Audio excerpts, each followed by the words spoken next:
Hey guys, it's Teddy. Today I hope you're so excited for this podcast because we will be talking about the Unabomber, otherwise known as Ted Kaczynski. Let's get started.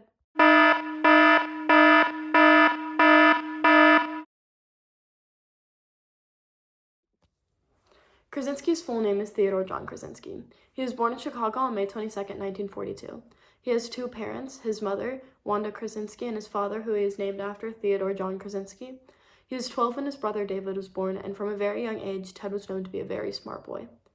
He had an IQ of 167 right out of elementary school, leading him to skip the 6th grade, but because of this, he underwent lots of bullying. His teachers reported that he used to be a leader, and after skipping a grade, he became a social outcast, and the bullying really affected him.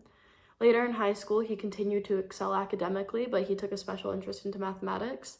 Because he was so smart, he skipped the 11th grade, leading to him to graduate at 15, where his parents then shipped him off to Harvard. He was a 15-year-old boy, he didn't have a driver's license, and he was living alone in Harvard studying math. Later on, he enrolled into University of Michigan after graduating from Harvard for his master's, and he was known to be a mathematical prodigy. Later, his professor, George Perrin, even stated he had the drive to study a mathematical truth. Later in his life, Ted became a professor at California at Berkeley from ages 25 to 30 after unexpectedly resigning. Ted seemed to be a bright kid who knew math very well, but his life just took an unexpected turn. When he resigned, he moved home to his parents in Lombard, Illinois for just 2 short years, and then he moved into a remote cabin that he made himself in Lincoln, Montana. And that's where his real story begins. This episode, I want to talk about Ted Kaczynski's motive behind the bombings and how he was able to commit them. Early on into his bombings, the police, the FBI, thought that it was purely a vendetta against airlines, and it actually took a while for them to be able to connect all of these bombings and thoroughly say it was just one person committing them until his manifesto release, The Industrial Society and Its Future.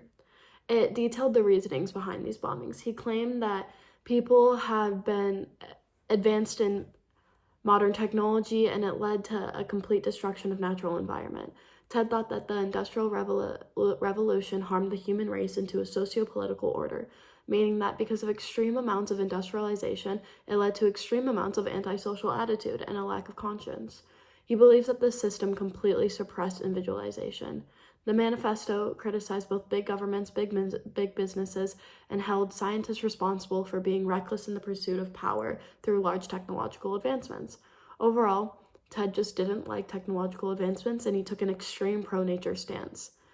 In total, he mailed 16 bombs to prove his point, and we will go into further details of that in later episodes.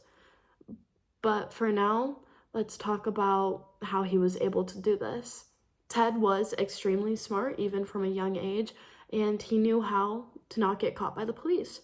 He would use scrap metal that could be found anywhere by anyone, so the police could not track him down to one certain place. And later on, it came to light that Ted purposely chose items at random from library research, so he was well aware of what he was doing, and he was well aware of how he could escape the police to be able to bomb for longer periods of time. The way he would do this was he would sometimes mail bombs, and other times he would hand drop them off inconspicuously and wait for random people to pick them up, or just for the person on the package to be able to grab it. But because of his way of mailing the packages and the use of scrap metal, it was nearly impossible to ever track Ted through forensic evidence from the bombs. For this episode, I want to briefly talk about the facts of the Ted Kaczynski case because he was able to successfully send bombs throughout the country through 17 years, leaving the FBI into shambles attempting to capture him. On May 25th, 1978, May 9th, 1979, May 5th, 1982, July 2nd, 1982, November 5th, 1985, June 2nd, 1993, and February 1987 were bombs left, successfully injuring people, but on the February 20th bombing, there was a witness left who was able to create a sketch of Ted Kaczynski. 2 times were his bombs successfully detonated on October 8th, 1981, and on June 13th, 1985. 2 times did he also target airlines. The first time, Ted left a bomb in the luggage department of the airline's Flight 444, and the second time was on June 10th, 1980, when the United States Airlines president was injured from Ted's bombs. So far, I've only talked about the bombs who have left people injured or detonated, but remember that Ted was a murderer. He in total killed 3 people. The first was on December 11th, 1985, when a bomb killed a store owner. The second was December 19th, 1994, when an advertising executive was killed by a package in his own home. And lastly, his last bomb in April 1995, he killed the president of California Forestry Association. In conclusion, Ted was a terrorist and a murderer who caused fear throughout the nation. This episode, I want to talk about how Ted Kaczynski got caught. Ironically enough, Ted wrote his own demise with his manifesto being published by the New York Times on 1995, which was 1 year before he got caught. To go back to his brother, David, he had a wife named Linda, and she knew that Ted was a little bit odd or more of a character. No one in his family, his parents or his brother, really thought much about it or ever thought that Ted could be the Unabomber. They just thought he was a man that really enjoyed nature, and that's why he lived in this cabin remotely in the woods.